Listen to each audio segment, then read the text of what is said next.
Good evening, everyone. My name is Stephanie Carr, and I'm the co-chair of SECAC, and I'm speaking on behalf of our board this evening on Education Equity Policy 1080.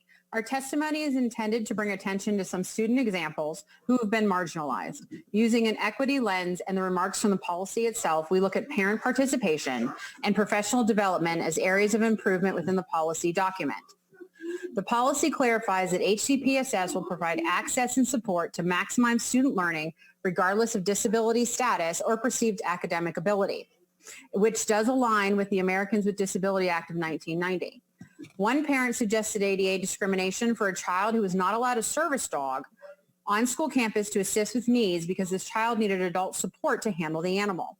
This parent proved that other counties in the state allowed a school adult support to handle the service animal, yet HCPSS would not allow this. The consequences for this child included elopement and loss of instructional time. Another example includes being denied access and participation in gifted and talented classes because students have an IEP, regardless of their cognitive ability. This practice has denied students the access to more rigorous coursework and the experiences needed for post-secondary success, instead misplacing them in classes below their educational ability and impacting their self-image and emotional well-being. Students with disabilities are also disproportionately affected by bullying behavior, particularly students with learning disabilities, ADHD, and autism. The current practice of the county has been to remove the victimized student from their least restrictive environment. Outlined in the Office of Special Education and Rehabilitation Services Dear Colleague letter from 2013, schools were asked to convene IEP team meetings to determine if the student's needs had changed as a result of the bullying and exercise caution when determining a change of placement.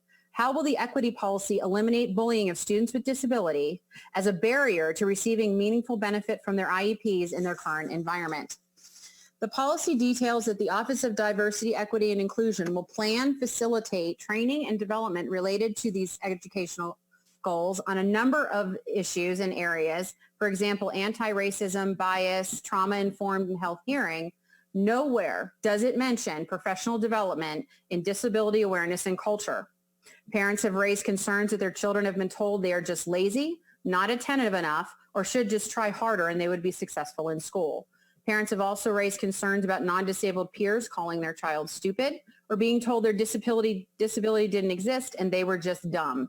We recommend additional language throughout this policy, particularly in the areas of professional learning and development, to include mandatory training in disability awareness and culture. Equity and access have been at the forefront of special education since the Individuals with Disabilities Act has been passed. When educational systems create an equitable climate for special education students, all children benefit. Just as creating a ramp for wheelchair accessibility, all students can utilize the ramp to get here and there. Thank you. Thank you.